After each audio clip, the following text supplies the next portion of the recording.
제가 진짜 열심히 영상을 만들었는데 편집할 때 보니까 마이크가 고장나 있더라고요. 그래서 이번 영상은 조금 찌지직 거리더라도 양해 부탁드릴게요. 인트로 유튜브 아닙니다. 안녕하세요, 이서입니다. 오늘은 좀 재미있는 것을 해보려고 합니다. 그것은 바로 단돈 2만원에 최강 아이폰 XR 만들기입니다. 사실 제목은 거창하지만 아이폰 XR을 분해해서 듀얼심으로 교체해주는 작업이에요. 이미 많은 분들이 알고 계실 수도 있지만 이 듀얼심이라는 게 한국에서는 크게 흔하지 않습니다.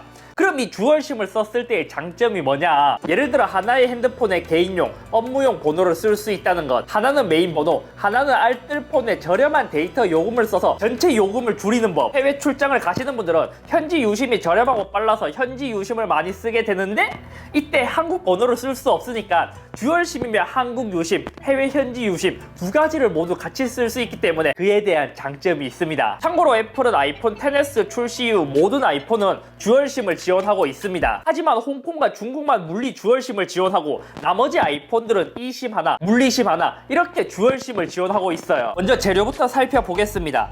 가장 중요한 것은 작업할 아이폰 XR이 있어야 합니다. 그리고 싱글심을 듀얼심으로 바꾸기 위한 부품이 필요합니다. 저는 미리 알리익스프레스에서 구입했고 가격은 11.37달러, 그리고 어댑터랑 부품 이렇게 두 개가 들어있어요. 그리고 요즘 스마트폰들은 방수가 모두 지원되기 때문에 한번 뜯으면 무조건 방수 처리를 다시 해줘야 돼요. 그래서 1.47달러 주고 요 방수 실링도 새로 구입했습니다. 여기서 더 필요한 것은 작업을 하기 위한 드라이버, 장비들이 필요하고 방수 실링을 녹이기 위해서 열풍기가 필요합니다. 그리고 중요한 것은 개조를 하고 나서는 애플에서 보증을 하지 않기 때문에 만약 저처럼 이 작업을 하더라도 보증 기간이 지난 제품을 보존하는 것을 추천드립니다. 장비를 펼쳐서 본격적으로 시작해 보겠습니다. 먼저 아이폰을 분해하기 위해서는 하단에 있는 두 개의 나사를 제거해 줘야 됩니다. 하단에 있는 두 개의 나사를 제거했고 요즘 스마트폰들은 방수 실링 때문에 액정과의 분리가 쉽지가 않아요. 게다가 갤럭시는 뒷판을 먼저 여는 방식이지만 아이폰은 화면을 먼저 여는 방식입니다. 그래서 분해할 때 갤럭시에 비해서 굉장히 디스플레이가 파손되지 않게 더 조심을 해야 돼요. 너무 가까이서 하는 건 좀 위험하고 조금 떨어져서 그냥 이제 테이프를 녹인다 정도로 해주시면 됩니다. 최대한 조심히 들어 올리면서 모서리에 헤라나 피크를 살짝 넣어서 방수 실링을 밀어주면 됩니다. 이것도 안쪽에 케이블이 있기 때문에 너무 깊게 찌르지는 말고 그냥 얇게 겉면만 살짝 돌린다 생각할 정도로. 디스플레이는 깨질 수가 있어서 되게 조심히 작업을 해줘야 돼요. 저는 지금 디스플레이가 모두 분리되었습니다. 디스플레이를 분해하게 되면 이렇게 내부의 모습이 나오게 됩니다. 또 화면을 왜 조심히 분해해야 되냐면 힘주고 분해하면 케이블이 끊어질 수 있기 때문에 굉장히 조심해야 됩니다. 안전하게 디스플레이 커넥터부터 분해를 해줄게요. 지금 다른 나사는 모두 Y자로 분해했지만 끝에 있는 나사는 또 C자예요. 게다가 애플은 부품마다 나사의 길이도 다르기 때문에 위치도 굉장히 중요합니다. 위쪽에 있는 판을 제거했고 그리고 하단에 있는 케이블도 이렇게 하면 디스플레이를 분리한 것이죠. 방수 테이프는 한번 사용하면 다시 재활용하기는 어렵기 때문에 요거를 모두 이제 끝쪽에 있는 이제 기존에 붙어 있었던 모두 깨끗하게 제거를 해줘야 됩니다. 제조를 시작하기 전에 아이폰 XR은 처음 뜯어봤으니까 부품을 간단하게 살펴볼게요. 디스플레이는 스피커, 그리고 여기는 이제 페이스 아이디를 위한 요 부품이 있고 나머지는 뭐 디스플레이에 특별한 게 붙어있는 게 없죠. 밑에 있는 아이폰 XR, 여기 있는 게 적외선 센서, 전면 메인 카메라, 이거는 도트 프로젝터, 페이스 아이디, 노치가 구성되어 있습니다. 그리고 여기는 후면 카메라가 있고 여기가 아마 그 메인이 되는 로직 보드, 흔히 말하는 메인보드일 거예요. 여기가 배터리, 여기가 유심을 넣을 수 있는 공간, 애플의 탭틱 엔진은 왼쪽 하단에 있고 라이트닝 포트와 스피커와 마이크가 이렇게 있습니다. 크게 특별한 점은 없지만 확실히 갤럭시를 뜯다가 아이폰을 뜯어보면 엄청나게 밀집되어 있다는 느낌이 있어요. 얘들은 케이블로도 엄청나게 연결을 해놨고 공대 감성이 엄청나게 느껴집니다. 듀얼심 작업을 하기 위해서는 여기에 있는 모듈을 교체해줘야 돼요. 그래서 위에 있는 요 나사,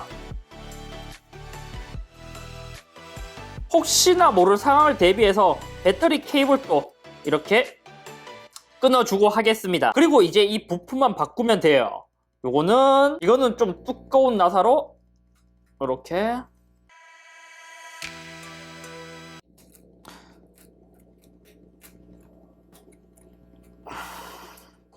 이게 기본으로 들어있는 유심 슬롯이에요. 왼쪽이 싱글, 오른쪽이 듀얼심이에요. 그냥 보기에는 육안적인 차이는 크게 없어요. 근데 이제 뒤집어 보면 여기서 좀 차이가 나게 됩니다. 왼쪽이 정품, 오른쪽이 비품인데 정품은 애플 로고, 그리고 위쪽에 있는 처리가 확실히 깔끔하게 되어 있어요. 여기를 보면 이제 정품과 비품의 차이가 나죠. 그리고 많은 분들이 이제 사설에 가서 뭐 정품 부품으로 교체한다 이러한 말들이 있는데, 정품 부품에서 추출을 한 것은 있지만 정품이라 하는 것은 모두 가짜입니다. 그래서 이제 요거를 다시 넣어서 이제 분해 역순으로 조립해주면 되는 거예요. 그리고 하나 더 보여드리자면, 우리가 유심 핀을 찌를 때 어떻게 작동을 하느냐, 여기 끝에 핀이 있어요. 요거를 왔다 갔다 하면서 유심 트레이를 빼는 것이죠. 너무 꽉 조이면 마모될 수도 있으니까 적당한 힘으로 조여줘야 돼요.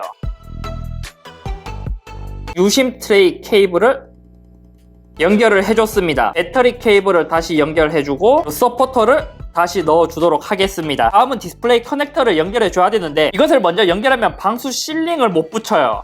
그렇기 때문에 실링부터 먼저 붙여주는 것이 좋습니다. 요거는 위치를 이렇게 보고 조심히 테이블 이렇게. 참고로 한번 분해 후 다시 조립을 하게 되면 공장에서 나온 것만큼 방수 성능이 나오진 않아요. 그래서 핸드폰이 방수를 지원하기 시작하면서부터 웬만큼 고장이 나지 않는 한 제품을 여는 것은 별로 좋진 않아요. 케이블은 모두 연결되었고, 이렇게 하면 이제 모든 조립이 끝났고 화면을 닫으면 끝입니다. 하지만 지금 방수 처리가 되어 있기 때문에 혹시나 문제가 되었을 경우를 대비해서 한번 켜서 전원은 잘 들어옵니다.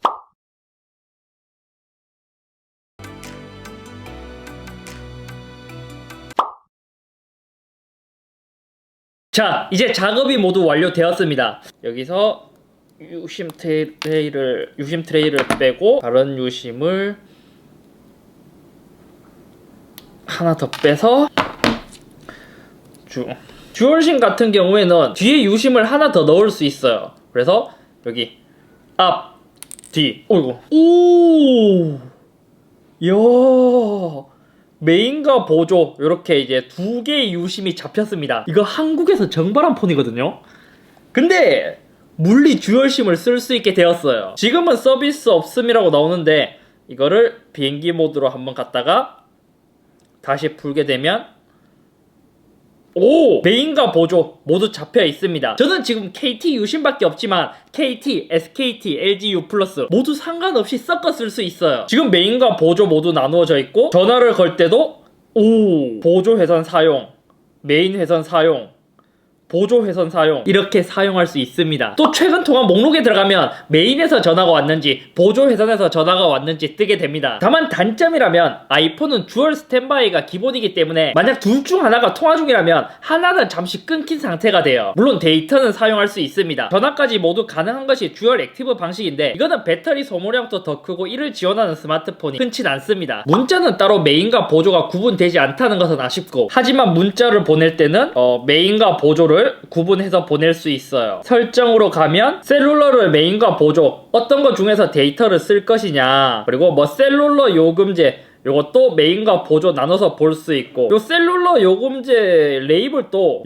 데이터용, 여행용 이런 식으로 설정할 수 있습니다. 안테나도 두 개가 듀얼로 모두 떠 있고 데이터와 메인 구분되어 있는 게 굉장히 좋네요. 이래서 사람들이 자꾸 듀얼심 하는구만. 아무튼 이렇게 단돈 2만원에 우주 최강 아이폰 XR을 만들어 봤습니다. 저는 공식 자료나 데이터로 개조를 한 것이 아니기 때문에 단순히 참고 용도로만 봐주시면 돼요. 만약 손재주가 없어서 걱정인데 꼭 하고 싶다면 부품만 먼저 구입해서 사설센터에서 공인비를 주고 교체하는 것도 한 방법입니다. 해외를 자주 왔다 갔다 하거나 한 폰의 개인용과 업무용을 쓰시고 싶으신 분들, 혹은 요금을 줄이기 위해 알뜰폰 조합으로 쓰시고 싶으신 분들에게 듀얼심 추천해 드릴게요. 듀얼심이 생각보다 괜찮네. 내 손도 듀얼심이었으면 좋겠네. 이걸 언제 다 치운다냐.